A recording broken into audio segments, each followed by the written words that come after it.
before the story hit national media. Whispers about internal sabotage were already spreading through NFL circles. Shedeur Sanders was putting up consistent performances, showing the maturity and poise of a franchise quarterback. Yet inside Cleveland's front office, a campaign was unfolding, not to support his growth, but to quietly undermine it. Rumors were planted, lazy, arrogant, uncoachable. None held weight. But they didn't have to. Perception was the goal. And as soon as Deion Sanders exposed the lies and the source of dysfunction, the Browns' foundation cracked wide open. What started as innuendo is now a full-blown crisis. If you're into the real story and all the messy twists they don't show on highlight reels, go ahead and subscribe. And if you're sticking around to see how this Browns QB chaos plays out, you should definitely be subscribed. This isn't about one player anymore. It's about how an entire organization weaponized silence to discredit promise. Shedeur's leadership has become a mirror reflecting Cleveland's mismanagement. The more they tried to dim his light, the brighter it burned. And now, with national eyes watching, the Browns face a reckoning that goes far beyond football strategy. Deion Sanders didn't throw shade. He launched a missile, and it landed squarely on the Cleveland Browns. When Coach Prime went public with his fiery rebuke of the Browns' treatment of his son, Shedeur Sanders, it didn't just spark a debate. It set off a chain reaction that exposed cracks all through the organization. What was once a quiet controversy brewing behind closed doors exploded into one of the most talked-about meltdowns in the NFL. And the Browns? They're still stuck in denial, while the rest of the league watches the chaos unfold. Let's be clear, this isn't some petty sideline drama. This is about an NFL franchise allegedly trying to sabotage its own rising star. A quarterback who was performing under pressure, earning respect, and showing the kind of poise you want at the helm, until he suddenly found himself benched. Not once, not randomly, but during critical moments, including a playoff drive where he had the entire offense dialed in. The man was leading a comeback, and then pulled. No injury, no meltdown, no explanation. And it didn't stop there. That benching was followed by a wave of carefully placed rumors. Rumors about Shedeur's attitude, his commitment, his leadership. The kind of subtle character smears that don't have to be loud to be effective. The kind of rumors that don't just hurt a player. They define how he's perceived in the locker room, in front offices, across the league. But those stories didn't hold. Because anyone who'd seen Shedeur work, coaches, analysts, teammates, knew it wasn't true. This wasn't a player lacking discipline. This was a player being targeted. A quarterback who had done everything right and still found himself getting boxed out. That's why Deion spoke up. Because when the smear campaign started, the Browns sat back and let it happen. They didn't offend Shedeur. They didn't shut it down. They didn't even bother to lie convincingly. They just let the whispers do their work, until Coach Prime stepped in and lit the whole thing on fire. And once it was public, the Browns spiraled. Their silence didn't read as professionalism. It read as guilt, as weakness, as proof that something was going on behind the scenes. And now, they didn't know how to spin it. Coach Kevin Stefanski, already under pressure for questionable play calling, suddenly found himself the face of a deeper dysfunction, one that extended beyond strategy and into sabotage. Fans noticed, the media noticed, and the NFL community fully engaged. This became bigger than just one player or one bad coaching decision. This became a referendum on how certain organizations treat young black quarterbacks when they come in too confident, too smart, too ready. Shedeur wasn't supposed to take the reins this fast. He wasn't supposed to be that calm under pressure. He wasn't supposed to threaten the system. And that's exactly what scared them. Because make no mistake, this isn't about football. This is about control. About who gets the lead and who's allowed to rise without having to wait in line. Shedeur Sanders walked into Cleveland and did everything right. He didn't demand spotlight. He earned it. And when that became inconvenient, they tried to shut him down.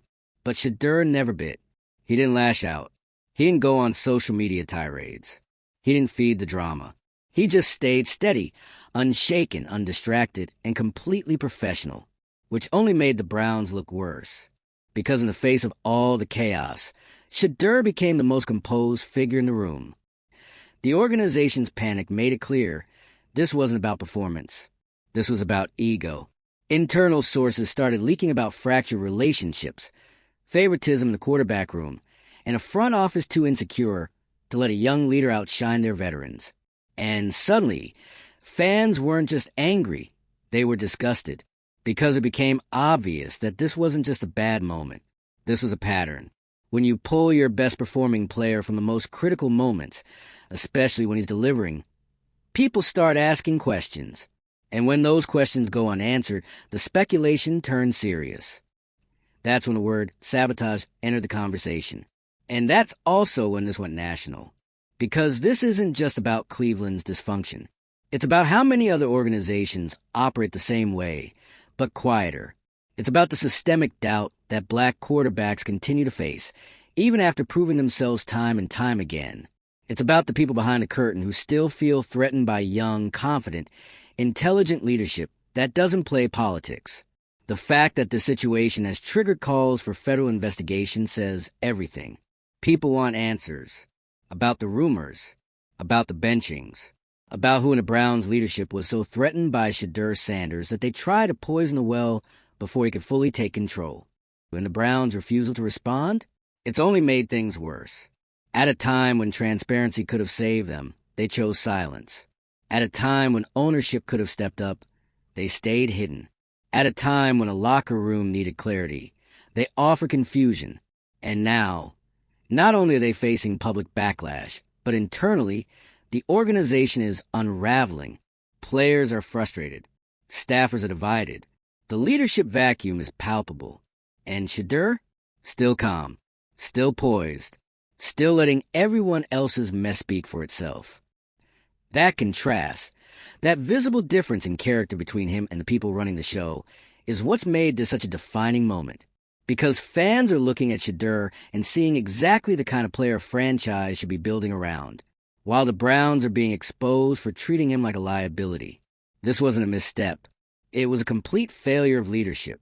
And now, as calls for accountability grow louder, the spotlight on Cleveland has never been hotter. This isn't a footnote in NFL drama. This is a turning point. And the only question left is, who else is about to get dragged into the... Because what Shedeur Sanders represents now is bigger than just one team. He's become the face of a movement that's demanding fairness, transparency, and respect for young black quarterbacks who are more than ready to lead. If the Browns thought they could quietly bury his momentum with a few whisper campaigns and a convenient benching, they've clearly underestimated both him and the world watching. So what do you think? Was this just bad coaching or something more deliberate? Was Shedeur a victim of internal sabotage? Or is this just the Browns do what the Browns do? Fumble their own future? Drop your thoughts in the comments. Share this with someone who's been watching the meltdown unfold. Like if you're done with excuses. And subscribe if you want to keep unpacking the wildest stories the NFL tries and fails to keep under wraps. Because what happened in Cleveland wasn't just a scandal. It was a warning shot.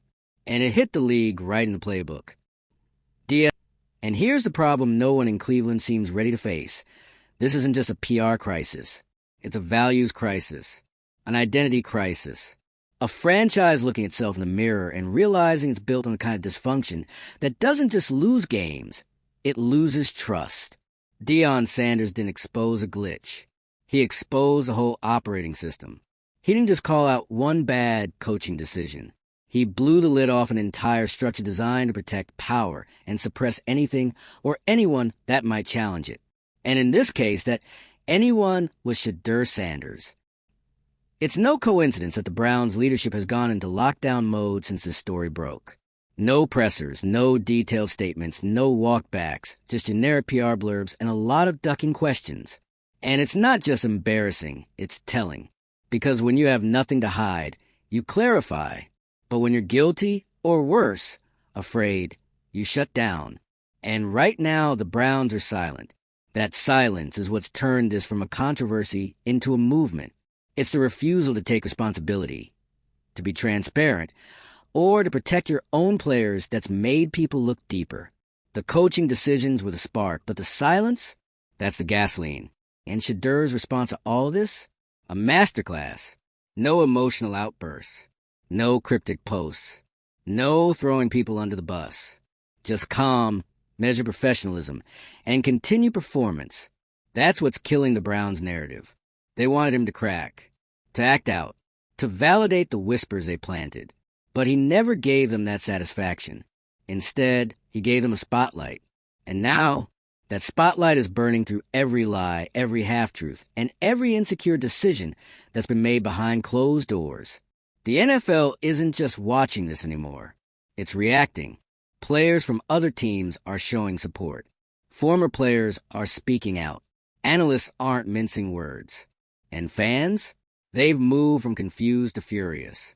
Because if Shedeur Sanders, a player with this much discipline, intelligence, and poise, can be treated like this, what does that say for everyone else trying to make it?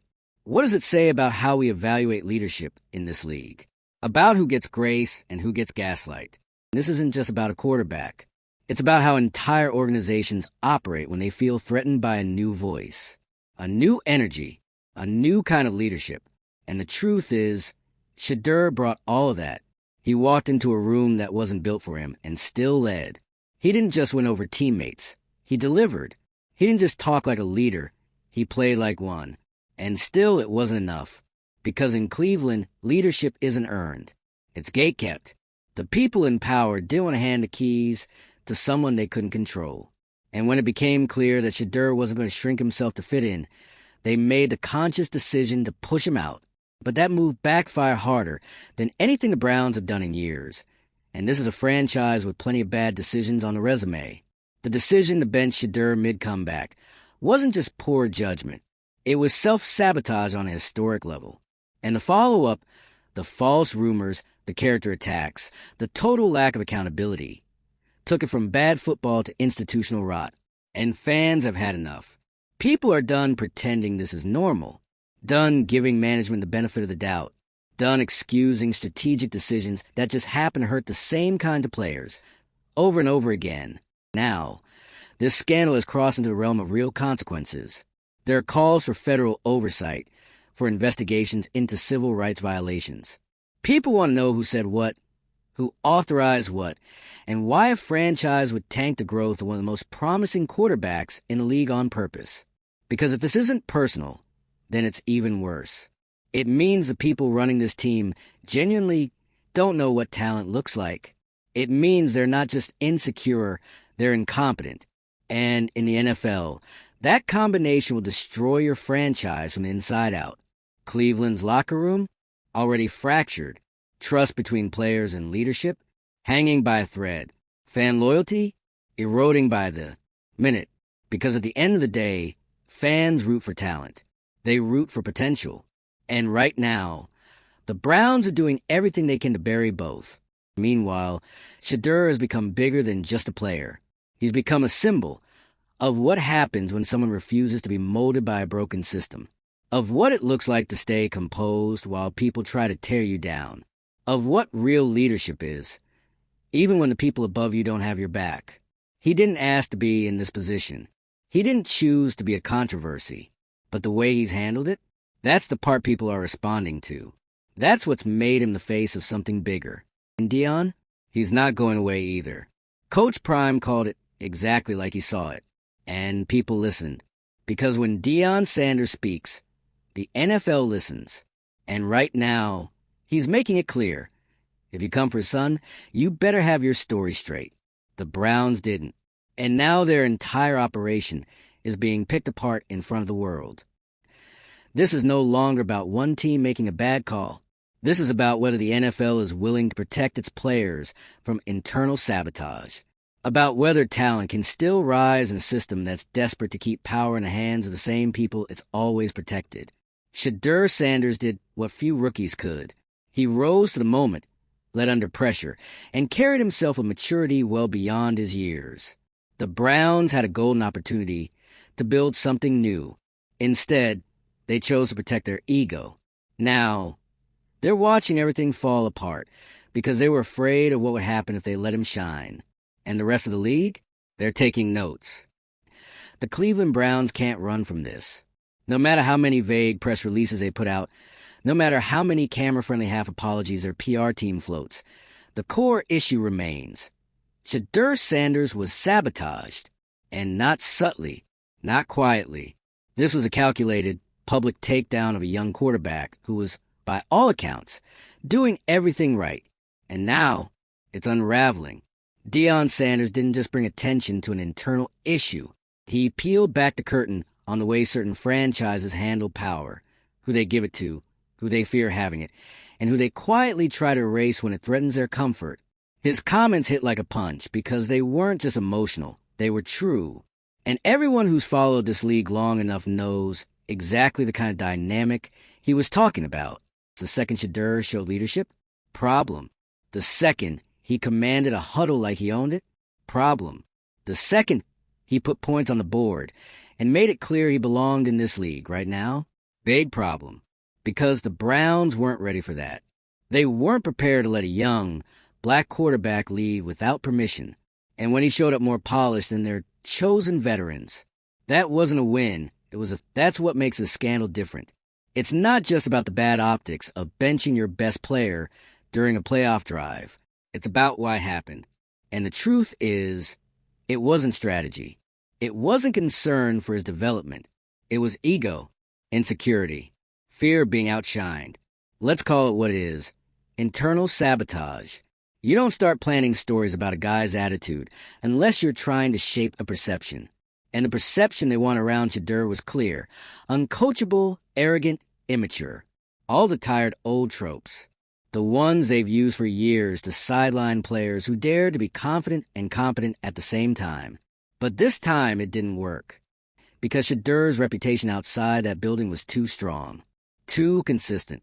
He had teammates who vouched for him. Coaches who praised his preparation. Analysts who highlighted his poise. Fans who saw, with their own eyes, that he was leading the team better than the guy they put in after benching him. So when those rumors came out, people didn't buy them. Not for a second. And that's when the Browns' whole narrative collapsed. Instead of controlling the conversation, they became the villains in it. And the more they stayed quiet, the worse it got. Their silence became its own statement. A statement that said, we don't have a defense. And the public ran with that. Because what other explanation is there? If it was just a misunderstanding, they'd clear it up. If it was just a coaching misfire, they'd explain the rationale. But they didn't. They said nothing. They hoped it would go away. Spoiler, it didn't. In fact, it only got bigger. Because now, we're talking about federal investigations, civil rights concerns, media watchdogs digging through every personnel decision the Browns have made in the last year to see how deep this goes. Because Shedeur's story is now more than just his own. It's symbolic of how black quarterbacks are still treated in systems that don't know how to let go of control. You can feel the shift in tone across the league. This isn't just another Browns blunder. This is a moment of reckoning. A mirror being held up to the NFL itself. Because this isn't about a drop pass or a blown coverage. This is about trust. How can a player trust an organization that actively undermines him from within? How can fans trust a front office that chooses silence over accountability? How can teammates trust a coach who pulls a leader off the field mid-game? Not because of poor play, but because his presence makes someone uncomfortable. It's no wonder the locker room is fractured. That kind of betrayal doesn't go unnoticed. Players see it, they feel it, and they talk. And when a guy like Shedeur, who by every visible metric had earned that starting role, gets sidelined without cause, it sends a message. No matter how good you are, if you're not their guy, you're expendable. And Shedeur was never their guy. He was Deion's. He was his own. He was too sharp, too smart, too composed. They couldn't mold him, so they tried to mute him. That decision will haunt this franchise for years. Because this wasn't just a missed opportunity. It was a betrayal of potential. A moment when the Browns could have embraced real change, real leadership, and instead chose to preserve outdated power structures. And now they're paying the price. The fallout isn't just external. It's internal chaos. Morale is low. Trust is broken. And whatever plans they had for the future are now clouded by doubt. And Shedeur, he hasn't said much. He doesn't need to. His silence is louder than the Browns' deflection. His composure is more powerful than any press release they could write. And that's the part that stings the most. Because the guy they try to label as immature is showing more maturity, than their entire front office combined. The public sees it. The players see it. The NFL sees it. And Deion made sure no one could ignore it. This isn't just a viral moment. It's a pivot point, a signal to every franchise in the league that if you treat players like liabilities for having confidence and leadership, you will be called out, publicly, loudly, and truthfully. And that call out, it has consequences. The Browns' reputation is in free fall. The fan base is furious. The media cycle hasn't let up, and now there's real talk about league-wide implications. Because if what happened to Shedeur is happening elsewhere, if other teams are quietly blackballing young leaders for being too much, that's not just a scandal. That's a systemic failure. And Shedeur, through no fault of his own, has become the face of that reckoning. Because when you watch someone keep their cool through this kind of chaos, when you watch someone not lash out even as their character is being attacked, you see exactly the kind of leader you'd want at the center of your team. And you also see why that made him dangerous to the people who couldn't control him. So here we are, one young quarterback, one furious father, one broken franchise, and one league now being forced to ask, who else have we failed? That's the real legacy of this moment. That's what the Browns can't spin away. They've exposed not just themselves, but a much deeper, more uncomfortable truth about power in professional sports. And unless something changes fast, they won't just lose games. They'll lose faith. Permanently. So what do you think? Was this just another Browns misstep? Or did this expose something deeper in how teams treat their rising stars? Should there be consequences for what happened? Drop your thoughts in the comments. Like, if you believe in accountability. Share this with someone who's been watching this mess unfold. And hit that subscribe button if you want more breakdowns of the stories that the league hopes you forget. Because moments like this, they don't disappear. They become chapters in history. And Cleveland just wrote one they'll never live down.